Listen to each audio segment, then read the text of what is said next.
आज हम लोग बिहार एसएससी द्वारा पिछली परीक्षाओं में जो भी क्वेश्चंस पूछे गए हैं उन्हीं पर चर्चा करेंगे और उनसे जुड़े हुए जो भी फैक्ट्स हैं उन पे भी बात करते चलेंगे। तो चलिए आज के सेशन का शुरुआत करते हैं। पहला क्वेश्चन है, देश के प्रथम पंचवर्षीय योजना में किस पर प्रमुख महत्व दिया गया था? तो द्वितीय विश्व युद्ध एवं विभाजन के कारण उत्पन्न असंतुलन को दूर करते हुए संतुलित आर्थिक विकास को प्रोत्साहित करने पर बल दिया गया था। प्रथम पंचवर्षीय योजना जो था वह 1951 से लेकर 1956 तक चला था। नेक्स्ट, विकसित देशों में मुद्रास्फीति का आकलन किसे आधार बनाकर किया जाता है? उपभोक्ता मूल्य सूचकांक को आधार बनाकर किया जाता है। मुद्रास्फीति क्या होती है? तो जब किसी देश के अंदर मांग और पूर्ति में असंतुलन आ जाता है तो वस्तुओं और सेवाओं का मूल्य बढ़ जाता है। यही स्थिति जो है मुद्रास्फीति कहलाती है। नेक्स्ट, बिहार में वैशाली की नगर वधु अम्रपाली किसके शासनकाल में थी? तो लिच्छवी के शासनकाल में थी। वैशाली के बारे में और कुछ जानते हैं। वैशाली जो है विश्व का पहला गणराज्य है और ये एक गणराज्य के इसकी स्थापना कब हुई थी वैशाली की? तो 563 ईसा पूर्व में हुई थी। नेक्स्ट, विश्व के समस्त जनसंख्या के सापेक्ष हमारे देश की जो जनसंख्या है वो लगभग कितनी प्रतिशत है? तो लगभग 17.5% है। यह जनगणना 2011 के अनुसार है और उस समय हमारे देश की जो जनसंख्या थी वो 121 करोड़ के आसपास थी। नेक्स्ट, आर्य समाज किसकी जड़ तक पहुँचे? तो हरिजन के जड़ तक पहुँचे। यानी आर्य समाज का जो असर है वह सबसे ज़्यादा किन पे देखने को मिला? तो हरिजन लोगों पे देखने को मिला। आर्य समाज की स्थापना दयानंद सरस्वती ने किया था और ये कब हुआ था? तो 10 अप्रैल 1875 को इसकी स्थापना हुई थी मुंबई में। नेक्स्ट, ब्राह्मण अधिपत्य के विरुद्ध निम्न जातियों के हित के लिए किया गया सर्वप्रथम कार्य कौन सा था? सर्वप्रथम आंदोलन तो सत्यशोधक समाज था। जो ब्राह्मण अधिपत्य के विरुद्ध निम्न जातियों के हित के लिए जो सबसे पहला आंदोलन किया गया था वो सत्यशोधक समाज के द्वारा किया गया था।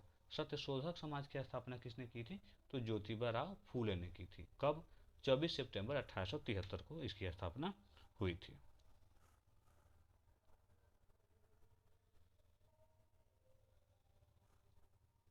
नेक्स्ट, गांधी जी ने अपना प्रथम असहयोग आंदोलन निलंबित क्यों किया था? तो इसलिए निलंबित हुआ था क्योंकि एकाएक यह आंदोलन जो था हिंसात्मक हो चुका था। तो किस तरह से?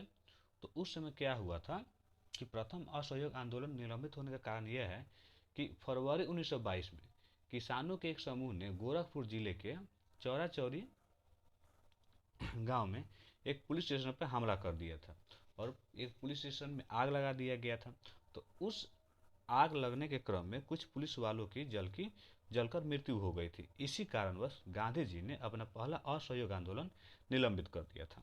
नेक्स्ट देखते हैं, भारतीय राष्ट्रीय कांग्रेस की स्थापना में किसने महत्वपूर्ण भूमिका का निर्वहन किया? तो ये जो महत्वपूर्ण भूमिका था भारतीय राष्ट्रीय कांग्रेस की स्थापना में ये था A.O. ह्यूम का। और क्या था कि भारतीय राष्ट्रीय कांग्रेस की स्थापना कब हुई थी? तो 28 दिसंबर 1885 को हुई थी। कहाँ? बम्बई के गोकुलदास तेजपाल संस्कृत महाविद्यालय में हुई थी। और जब इसकी स्थापना हुई थी उस समय इसके अध्यक्ष थे कौन? व्योमेश चंद्र बनर्जी थे इसके अध्यक्ष।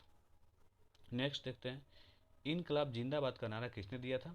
भगत सिंह ने दिया था। इनकलाब जिंदाबाद का नारा भगत सिंह ने दिया था। तो भगत सिंह को ये भी पूछा जा सकता है क्वेश्चन कि भगत जी को फांसी कब हुई थी भगत सिंह को? तो 23 मार्च 1931 को हुई थी। और वो किस मामले में उनको फांसी हुई थी? तो लाहौर षड्यंत्र केस था, उसी मामले में भगत सिंह को फांसी हुई थी। नेक्स्ट क्वेश्चन देखते हैं, केनिया की राजधानी कहाँ है? नैरोबी है केनिया की राजधानी। 7 पहाड़ियों का शहर किसे कहा जाता है? रोम को कहा जाता है। और ये भी पूछा जा सकता है कि रोम किस नदी के किनारे बसा है? तो रोम जो है टाइबर नदी के किनारे बसा है रोम। नेक्स्ट, सर्वाधिक द्वीपों वाले देश के रूप में कौन जाना जाता है? तो इंडोनेशिया को जाना जाता है। सर्वाधिक द्वीपों वाले देश के रूप में इंडोनेशिया को जाना जाता है। साथ ही साथ हम ये भी जानते चलेंगे कि इंडोनेशिया की राजधानी कहाँ है। इंडोनेशिया की राजधानी ये आप लोग कमेंट बॉक्स में बता देंगे। दिल्ली शहर किस नदी के किनारे स्थित है? तो ये यमुना नदी के किनारे स्थित है। ठीक है। और ये भी क्वेश्चन पूछा जा सकता है कि दिल्ली जो है वो भारत की राजधानी कब बनी? तो देखिए, इसकी जो राजधानी बनने का जो क्रम था वो 22 दिसंबर 1911 को ही घोषणा हुई थी। 12 दिसंबर 1911 को। लेकिन जो राजधानी के रूप में ये बना, राजधानी बना, वो आपको 13 फरवरी 1931 को बना। 12 दिसंबर 1911 को इसकी घोषणा हो गई थी, लेकिन 13 फरवरी 1931 को ये राजधानी के रूप में स्थापित हो गई। नेक्स्ट देखते हैं, मगध विश्वविद्यालय कहाँ स्थित है? बोधगया में।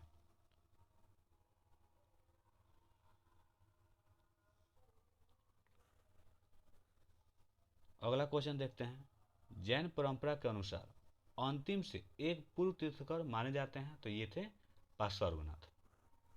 जैन परंपरा के अनुसार अंतिम से जो एक पहले तीर्थकर थे वो कौन माने जाते हैं? तो पार्श्वनाथ माने जाते हैं। जैन धर्म के जो प्रथम तीर्थकर थे वो कौन थे? ऋषभदेव थे। द्वितीय कौन थे? अजित नाम थे। ठीक है। और ये देखते हैं 24वें जो हुए महावीर हुए। जैन धर्म में कुल 24 तीर्थकर हुए। कितने? कुल 24 तीर्थकर हुए और 24वें महावीर थे और 24वें से एक पहले कौन थे? पार्श्वनाथ थे। नेक्स्ट देखते हैं, किस स्रोत के अनुसार यह कहा जाता है कि अशोक ने श्रीनगर शहर की स्थापना की थी? तो ये कलहन की राजतरंगी। और अशोक किस वंश का राजा था? तो मौर्य वंश के राजा थे। कौन? अशोक। नेक्स्ट देखते हैं, दक्षिण भारत में जैन धर्म का प्रचार प्रसार किसने किया था? तो भद्रबाहु ने किया था। तो एक समय क्या हुआ, जो जैन धर्म था वो दो मतों में बट गया था, एक श्वेतांबर और दूसरा दिगंबर। तो जो श्वेतांबर थे वे श्वेत वस्त्र पहनते थे और इसके जो अध्यक्ष कहें या फिर जो हेड कहें वो कौन थे? स्थूलभद्र थे। और दूसरे जो थे वो दिगंबर थे और उसके हेड कौन थे? भद्रबाहु थे। और ये लोग नग्न अवस्था में रहते थे। नेक्स्ट क्वेश्चन देखते हैं, गुप्त काल में सर्वोच्च न्यायिक प्राधिकारी किसके पास था? तो ये राजा के पास था। गुप्त काल में जो सर्वोच्च न्यायिक प्राधिकारी था वो किसके पास था? राजा के पास था। और गुप्त वंश की स्थापना किसने की थी? ये भी जानते चलेंगे। तो गुप्त वंश की स्थापना श्रीगुप्त ने की थी 200, और इनका कार्यकाल कब से कब तक था? तो 240 से 280 तक था। ये भी क्वेश्चन पूछा जा सकता है कि प्रथम इसके जो गुप्त वंश के प्रथम प्रतापी राजा कौन थे? तो ये थे चंद्रगुप्त प्रथम। नेक्स्ट देखते हैं,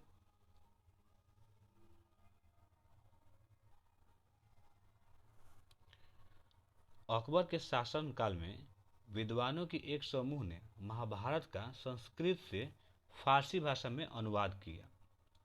तो इस फारसी संस्करण को क्या कहते हैं? तो राजनामा कहते हैं। जो महाभारत का संस्कृत से फारसी में अनुवाद हुआ उसको राजनामा नाम दिया गया। नेक्स्ट देखते हैं, कृषि की शुरुआत संभवतः हुई थी। तो कृषि की शुरुआत लगभग 7000 ईसा पूर्व हुई थी। कृषि की शुरुआत। नेक्स्ट, लेप्चा जनजाति मुख्यतः कहाँ निवास करती है? तो लेप्चा जनजाति जो है वो मुख्यतः सिक्किम में निवास करती है। सिक्किम की एक और जनजाति है जो भूटिया है। दोनों याद रखिएगा, सिक्किम की दो जनजातियां हैं जो अक्सर परीक्षा में पूछी जाती हैं। कौन कौन सी है? एक लेप्चा है और दूसरा भूटिया है। नेक्स्ट क्वेश्चन देखते हैं, आकार और समुद्र में समाहित होने वाली जल राशि के अनुसार कौन सी नदी सर्वाधिक बड़ी है? तो ये अमेजन है। ध्यान से सुनिएगा, आकार और समूह में समाहित होने वाली जल राशि के अनुसार ये सर्वाधिक बड़ी नदी है। लेकिन लंबाई के हिसाब से अगर पूछे तो सबसे बड़ी नदी जो है वो आपका नील नदी है लंबाई के हिसाब से। और नील नदी की लंबाई कितनी है? तो 6650 किलोमीटर, यानी कि 6650 किलोमीटर है नील नदी की लंबाई।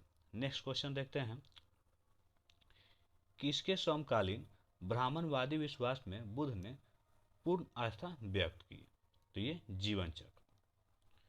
नेक्स्ट, किस स्थान पर भगवान महावीर की मृत्यु हुई थी?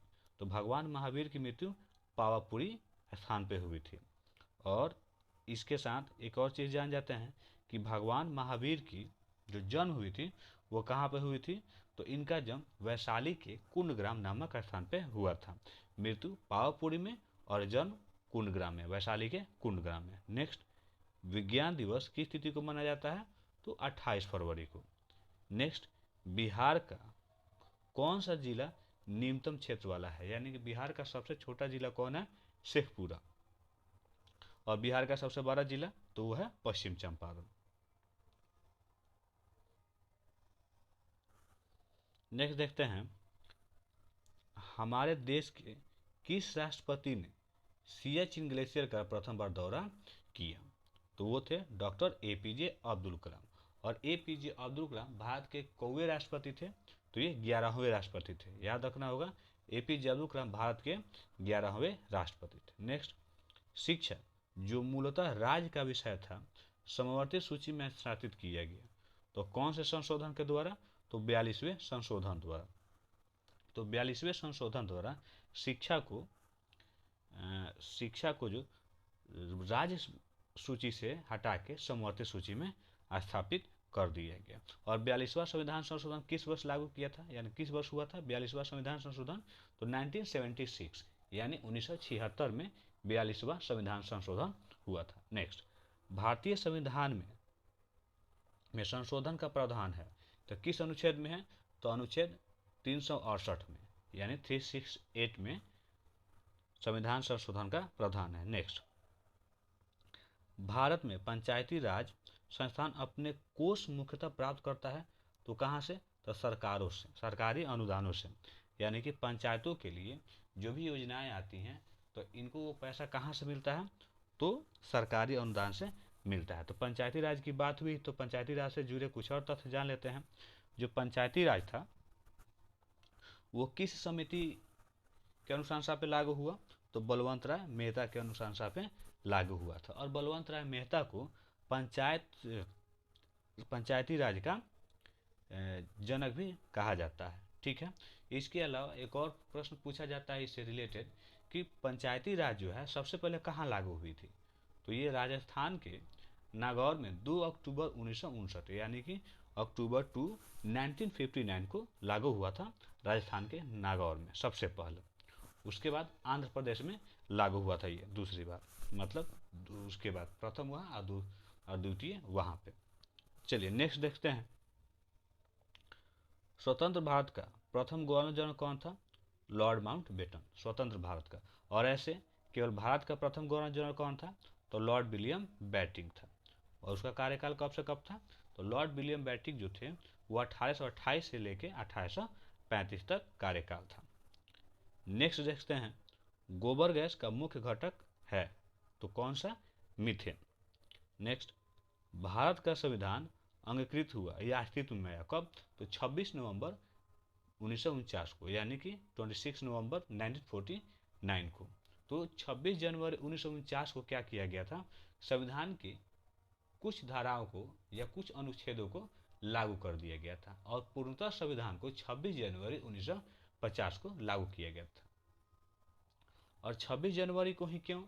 26 नवंबर को संविधान के कुछ धाराओं को क्यों लागू किया गया? तो वो इसलिए क्योंकि 26 नवंबर 1930 में कांग्रेस ने पहला स्वतंत्रता दिवस मनाया था।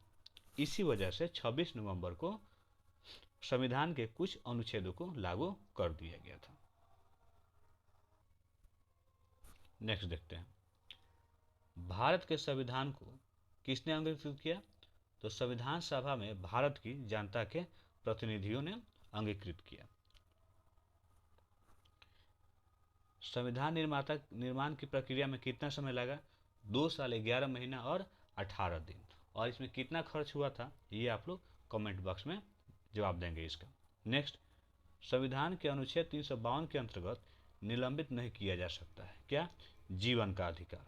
तो जीवन का जो अधिकार है वो संविधान के अनुच्छेद 352 के अंतर्गत निलंबित नहीं किया जा सकता है। तो जब ये क्या है, एक तरह का मूल अधिकार है। तो पहले हमारे संविधान में नागरिकों को 7 प्रकार के मौलिक अधिकार प्राप्त थे, लेकिन उसके बाद 6 ही मौलिक अधिकार रह गए। क्या किया गया, तो जो आपका एक मौलिक अधिकार था संपत्ति का अधिकार, इसको हटा के 300 अनुच्छेद 300 क में डाल दिया गया और इसे एक विधिक अधिकार ही बना दिया गया।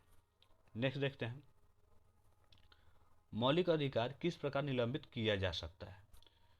तो किस प्रकार, यदि राष्ट्रीय आपातकाल के समय राष्ट्रपति इस हेतु आदेश जारी करते हैं तो मौलिक अधिकार को निलंबित किया जा सकता है। कौन लोकसभा को इसकी अवधि के समाप्त होने के पूर्व भंग कर सकता है। तो राष्ट्रपति कर सकते हैं, लेकिन प्रधानमंत्री की सलाह पर। तो ये किस अनुच्छेद के तहत इसको भंग किया जा सकता है, राष्ट्रपति लोकसभा को किस अनुच्छेद के तहत भंग करेंगे। तो ये अनुच्छेद 85B के तहत, यानी कि आर्टिकल 85B के तहत इसको भंग किया जा सकता है। राज्यसभा को किसके द्वारा भंग किया जा सकता है, तो राज्यसभा को भंग नहीं किया जा सकता है। क्यों, क्योंकि यह एक अस्थायी सदन है। और क्या होता है, इसके जो संसद होते हैं, इसके जो सदस्य होते हैं, उनका कार्यकाल 6 वर्षों का होता है। तो प्रत्येक 1/3 जो सदस्य होते हैं वो प्रत्येक 2 साल, यानी कि 2 साल क्या होते हैं, रिटायर होते हैं, उनकी सदस्यता खत्म हो जाती है, समाप्त हो जाती है कार्यकाल।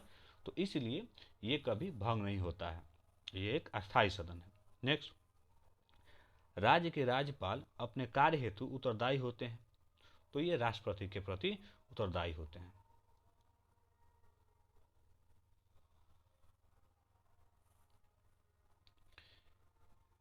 न्यायालिका का कार्य है, तो न्यायालिका का कार्य है नागरिक के अधिकार के लिए अभिभावक की तरह कार्य करना, अपराधियों को पकड़ना, उन्हें दंडित करना और वाद जारी करना। भारत में किस न्यायिक समीक्षा का अधिकार प्राप्त है, किसे, भारत में किसे न्यायिक समीक्षा का अधिकार प्राप्त है। तो ये उच्च न्यायालय और उच्चतम न्यायालय यानी सर्वोच्च न्यायालय, हाई कोर्ट और सुप्रीम कोर्ट दोनों को ही है। और भारत में कितने हाई कोर्ट हैं, तो भारत में टोटल 25 हाई कोर्ट है, ये ध्यान रखेंगे। यानी भारत में उच्च न्यायालय की संख्या 25 है। राष्ट्रपति के चुनाव में विवाद के मामलों को संदर्भित किया जाता है सर्वोच्च न्यायालय को। यानी कि राष्ट्रपति के चुनाव में अगर किसी भी तरह का विवाद होता है तो उसका निपटारा कौन करता है, सर्वोच्च न्यायालय करता है। उपराष्ट्रपति का पद संविधान द्वारा सृजित किया गया है, यानी कि उपराष्ट्रपति का पद जो है वो संवैधानिक है। लोकसभा की सदस्यता के लिए एक उम्मीदवार की आयु कम नहीं होनी चाहिए 25 वर्ष से। यानी कि किसी को लोकसभा का सदस्य बनने के लिए कम से कम उसकी आयु 25 वर्ष होनी चाहिए। कौन सी कृमि त्वचा को पार कर आंतों में प्रवेश कर जाती है, तो ये फीता कृमि है जो त्वचा को पार कर आंतों में प्रवेश कर जाती है।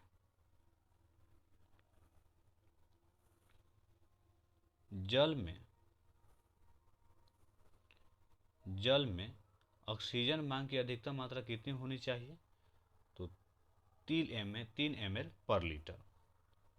वायुमंडल के किस मंडल में ओजोन परत मिलती है, तो ये समताप मंडल में मिलती है। और समताप मंडल में ही वायुयान उड़ते हैं। क्वेश्चन ऐसे ही पूछा जा सकता है कि जो वायुयान है वो किस मंडल में उड़ते हैं, तो समताप मंडल में ही उड़ते हैं।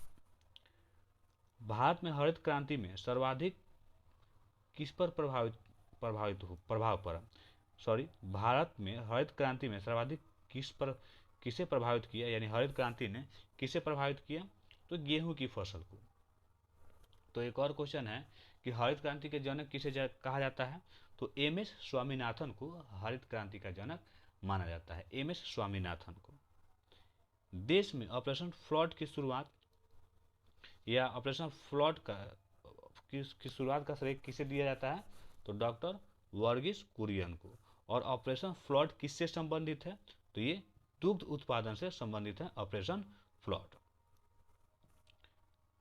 प्लेन स्पीकिंग शीर्षक पुस्तक किसने लिखी है, तो एन चंद्रबाबू नायडू ने लिखी है। प्लेन स्पीकिंग पुस्तक जो था वो एन चंद्रबाबू नायडू ने लिखी है। तो ये आपका 1/5/2005 को जो BSSC यानी बिहार SSC द्वारा जो परीक्षा आयोजित की गई थी उसके क्वेश्चन थे सामान्य अध्ययन के। तो मिलते हैं नेक्स्ट वीडियो में नेक्स्ट क्वेश्चन के सेट के साथ। तब तक आप अपना ख्याल रखें और ध्यान से पढ़ाई करें।